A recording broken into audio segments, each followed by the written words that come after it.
বৃদ্ধ পিতামাতা, কোনো পরিবারে পিতা মারা গেছে, মা বেঁচে আছে, কোনো পরিবারে মা মারা গেছে, বাবা বেঁচে আছে। এই মানুষগুলো যে কত অসহায় আপনি চিন্তা করতে পারবেন না।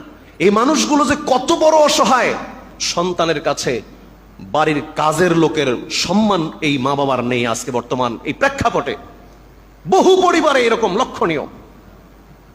ছেলের বউ, ছেলে দুইজন সমান তালে মানসিক টর্চার করছে মায়ের উপরে, বাবার উপরে। সম্মানিত ভাইরা, আমার বোনদেরকে বলবো, শাশুড়ির উপরে এত অভিযোগ কেন আপনার? শাশুড়ির উপরে এত অভিমান কিসের আপনার?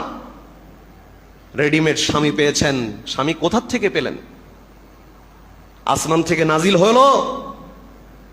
যেই স্বামীকে নিয়ে আপনি আপনার শাশুড়ির বিরুদ্ধে, আপনার শাশুড়ির সাথে অসদাচরণ করছেন, ওই জনম দুঃখিনী মাই তো